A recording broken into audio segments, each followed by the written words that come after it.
If your earliest panic attack involved a toaster being hunted by a psychopathic vacuum, congratulations, Disney did that to you, and we kept the receipts. Welcome to Cringe Capsule, the vault where millennial nostalgia meets free-range nightmare fuel.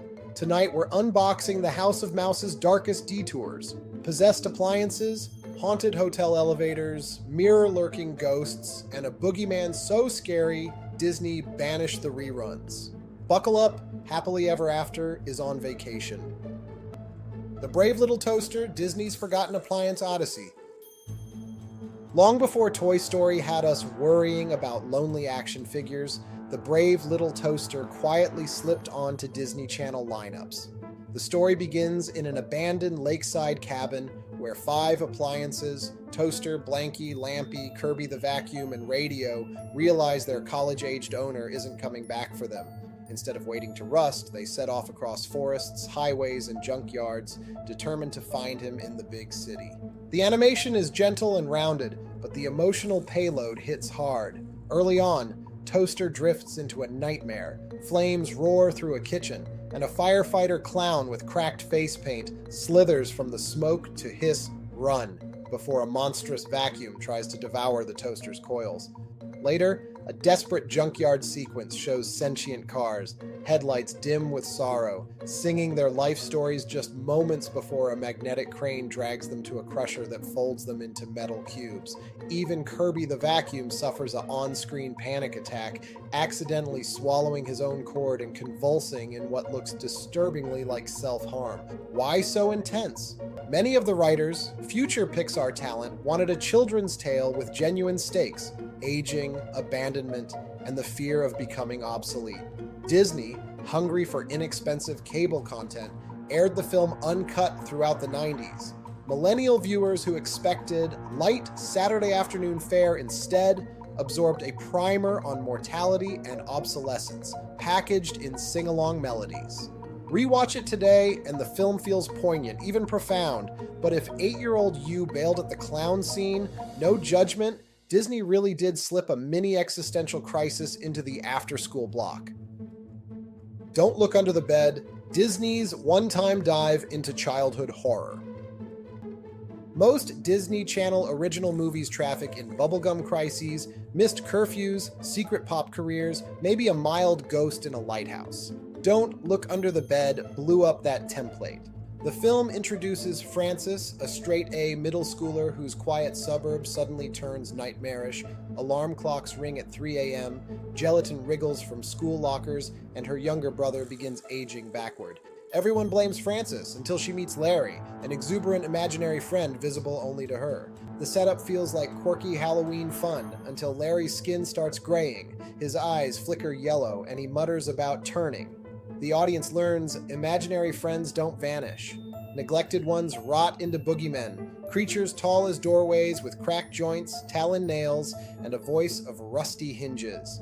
When the fully transformed boogeyman drags Frances under her bed, Disney launches viewers into a practical effects nightmare, a void of spinning carnival horses, abandoned toys mouthing warnings, and shadows that crawl. Released in October 1999, the movie earned just the second TV PG rating in the channel's history and a wave of parent complaints. By 2006, Disney quietly retired it from reruns, admitting the makeup and themes, abandonment, fear of growing up, hit harder than intended, yet millennial viewers never forgot.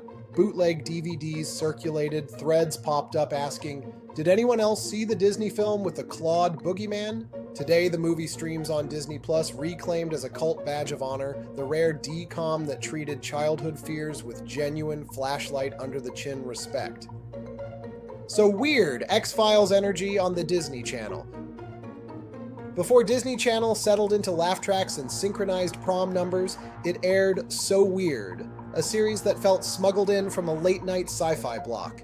The heroine, Fiona Fye Phillips, tours North America on her rockstar mom's bus and spends offstage hours hacking, ghost hunting, and searching for clues about her father's mysterious death. Episodes tackle everything from time slips to Celtic banshees. Disney paired it with Lizzie McGuire reruns, like that was normal. The show's signature hour is Banshee, A pale wraith materializes in fog outside an Irish wake, shrieking to signal an impending death. The creature isn't a costumed prank, it's nightmare fuel, complete with corpse-white skin and razor vocal fry. Another fan favorite, Rebecca, strands Fee on an abandoned train where a boy's spirit manipulates light bulbs and song lyrics to beg for help. Outcomes rarely resolve with Disney-grade hugs. Sometimes the spirit crosses over, sometimes it doesn't, and occasionally nobody is saved at all. Themes are heavier than most primetime procedurals. Grief, afterlife ethics, alien contact, even prophecy. Fee isn't chipper, she's grieving, curious, and borderline goth, a preteen Mulder decoding Morse code from the beyond while her peers practice cheer routines.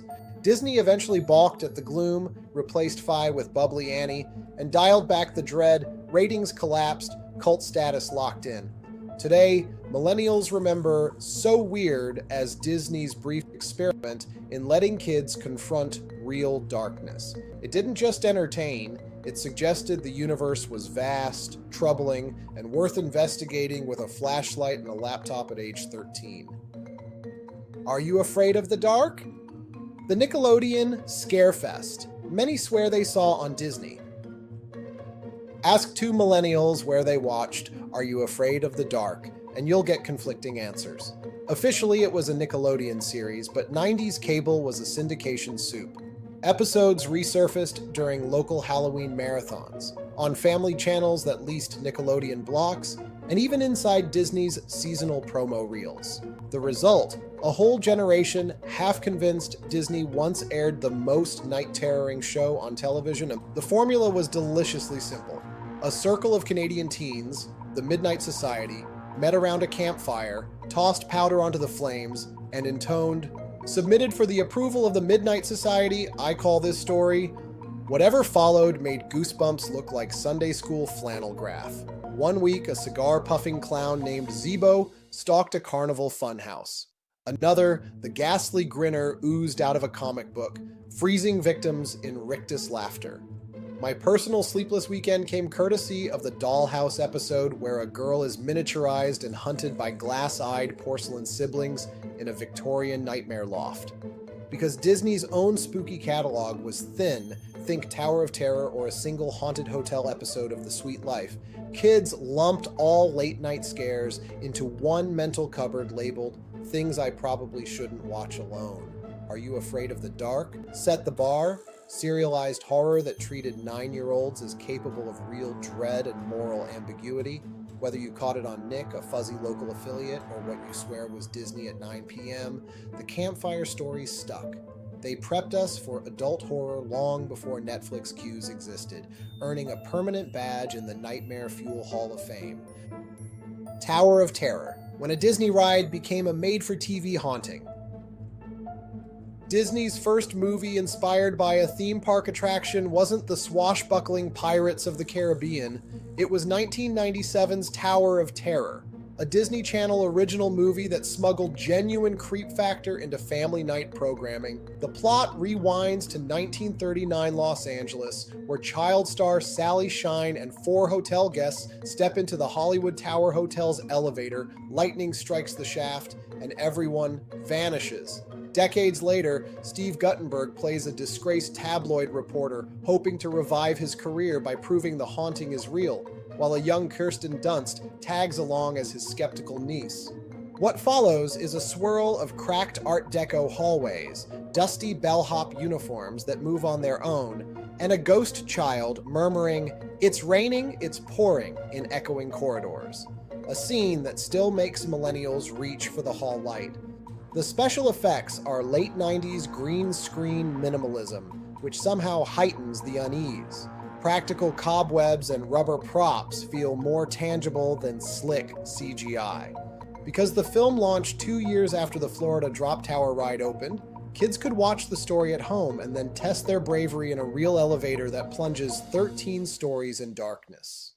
The synergy worked. Movie tension primed you for the ride's free fall, and the ride reinforced the film's lore whenever you passed a dusty luggage cart and wondered if Sally Shine was humming nearby.